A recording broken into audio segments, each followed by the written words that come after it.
I hope you're doing really well. I am doing the accompaniment video, but this could also be a side dish unto itself. This is called Persian dill and lima beans pilaf.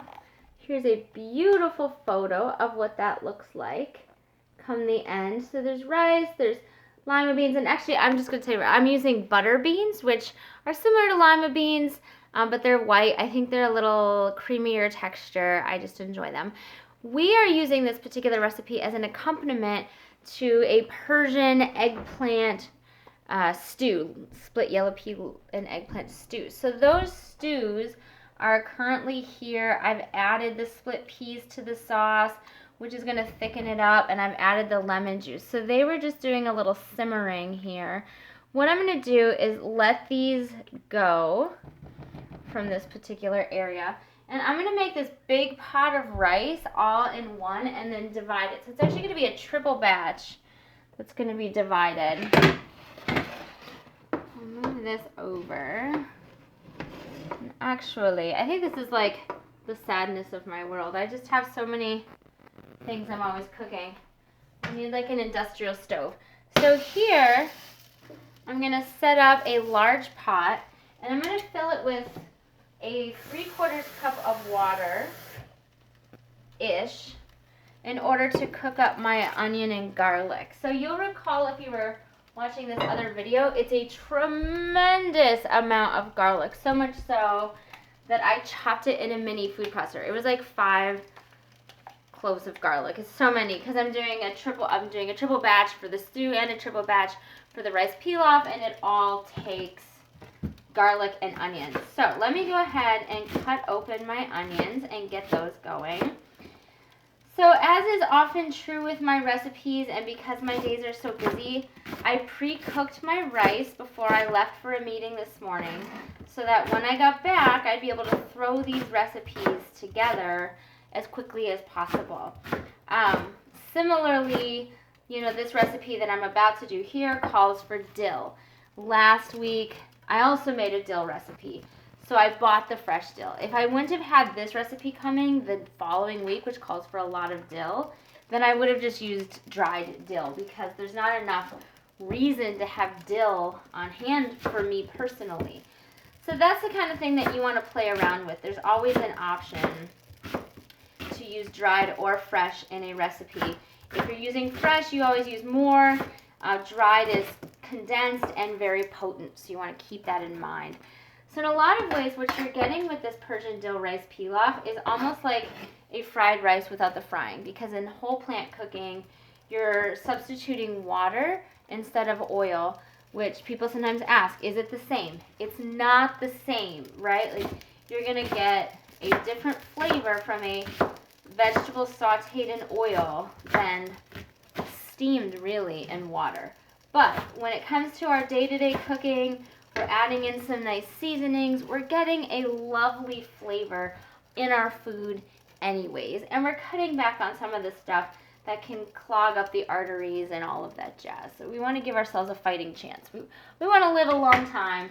We want to give ourselves the opportunity to do that. So let me give these onions a quick turn in the pot here. Give myself enough space.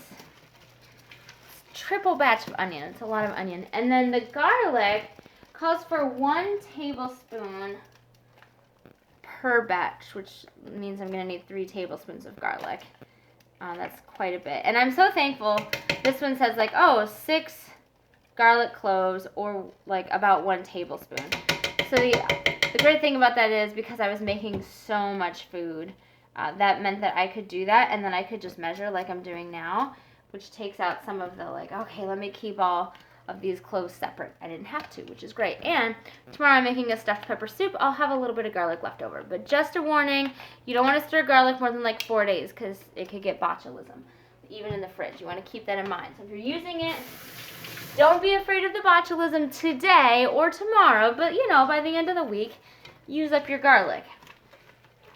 But that's kind of a nice thing to know, that you have that time and you can go ahead and get some things done in your life if you're just trying to move faster on certain days. Get a little prep work in so that some things you don't have to worry about. Now, the very first directive in this particular recipe was to take 3 big pinches of saffron and soak them in hot water. So you're gonna get this beautiful, oh my gosh, it's gonna be so great. So, just totally lost my mind there for a moment. Okay, our lemon rind. So I had forewarned that this recipe too, you'll see there's a similar flavor profile, right? The lemon in both, a lot of garlic and onion in both, the saffron in both, but they're both that's Persian. So I'm gonna go for, I don't know, I'm gonna say 2.5 teaspoons of lemon, because they tell me, or 1 whole lemon dried. I don't actually know how much a whole lemon dried is. Take out this dill stem that somehow found its way. So this is a dill stem. I cut it off and just used the fronds of the dill, which then I kind of just cut up systemically like you would cut anything up, and then used my rocking motion like you would do with any of your herbs. So move those around a bit. And really when you're cooking onion in this particular way, you're looking for it to start to become translucent so that it's not raw, right? Which anybody who has a weak stomach will appreciate that it's not raw. And it's coming along quite nicely, actually. It won't take very much longer. So from that point, add the rice, beans, dill, lemon juice, salt, pepper. So basically the rest of the ingredients, stir to combine, let it kind of get warm, and then it's going to be done. It's a really quick recipe once you've got it all going. So let me pull out, I made a boatload of rice. I don't even know if I need this much rice.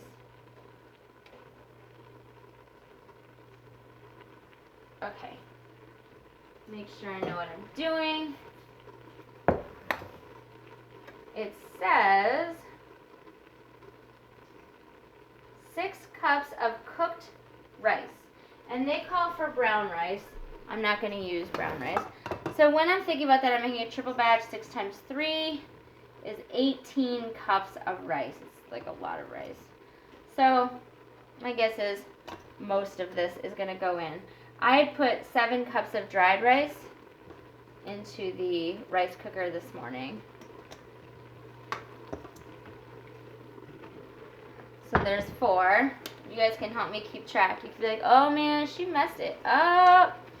And she would, but you know, it's rice, so if you messed it up and you got too much, the downside would be it wouldn't be as flavorful.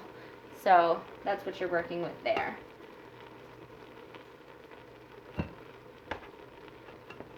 But it's going to make a lot of food is the really exciting part. And the recipe calls for a brown basmati. I've actually not even ever seen that. This is a jasmine.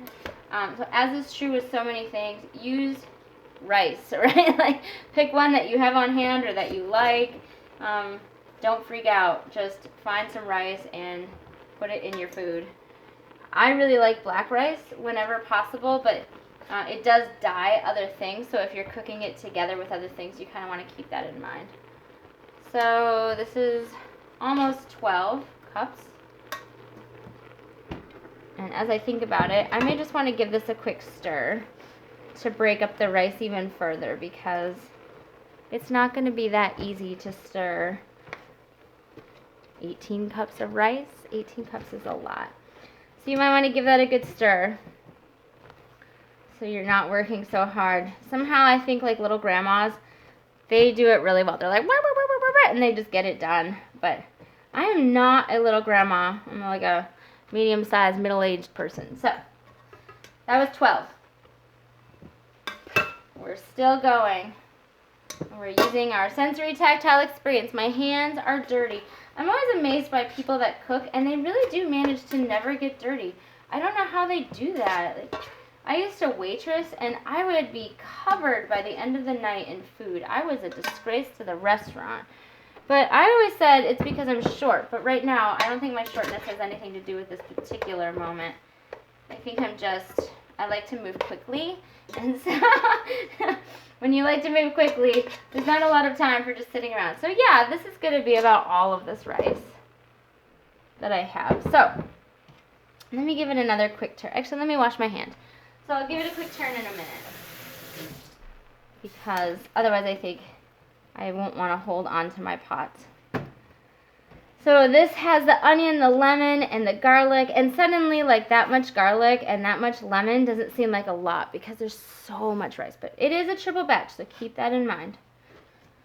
And then I have 3 cans of butter beans. So this is a tiny one. This is like an organic brand, but if you bought them, say like a Goya brand or your store brand, I often find that the butter bean is a lot bigger in that particular instance. So we're gonna let these move around. And remember with this rice, it's pre-cooked, so the goal here is really just incorporating everything, and that's it. There's nothing else that you really have to do. And this is going to be the base, the thing that goes under your stew. So otherwise your red tomato saucy stew is just like this. It's not that exciting, right? You need something to give you heft in your recipe. Okay. So our lima beans are in, our dill. It's 3/4 cup fresh. Once you cut it, it goes down, so this looks like about a cup. 3 tablespoons of fresh lemon juice is like so much lemon juice. I'm not even sure I want to measure, but I will. I'll sit here. 1, 2.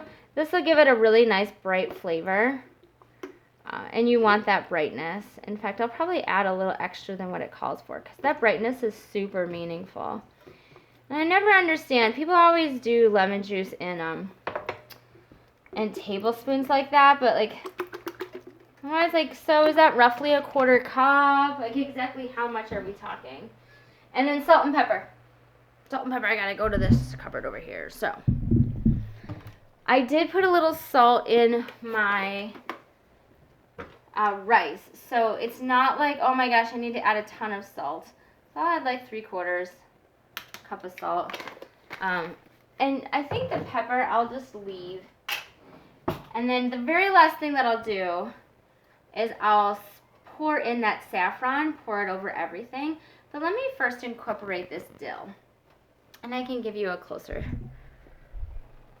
Now, keep in mind, right, again, triple batch. So if you were doing this in a 6-cup round, it's going to look a lot smaller than this does. So just kind of keep that in mind.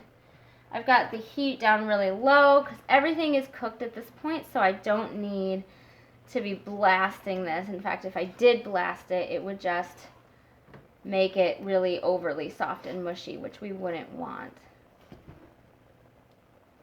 We're going to make sure that that dill has gone in and around. We don't just have one big clump of dill somewhere, because I think that would actually be pretty bitter. Plus we want that lemon juice to find its way into all of the rice as well.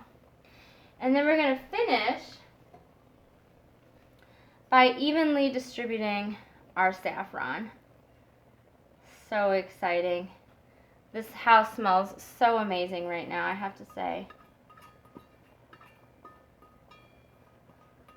Make sure you get it all. Saffron is pretty expensive. I do buy it in bulk, which helps. But you want to not waste it. Also, a lot of people, like when they say, oh, a 1/2 teaspoon or a 1/4 teaspoon, it doesn't make any sense with these saffron threads. So I'm really thankful when she does this recipe, she says 3 pinches or 2 pinches. That is so much easier as a reference point than saying like a 1/4 teaspoon. That just doesn't make any sense.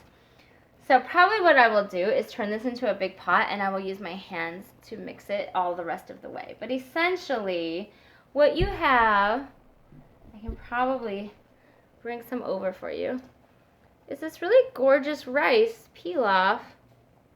There, it's starting to cue in.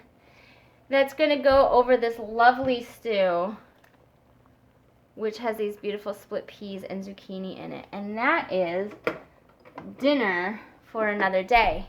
It's going to be super tasty. It's going to make great leftovers. I'm going to be able to put these in thermoses the next day, and people can take, it's cold out, they can have this hearty, fill your body meal that's really good for you. So thank you so much for joining me. I hope this is helpful for you, and we'll see you again later. Bye-bye.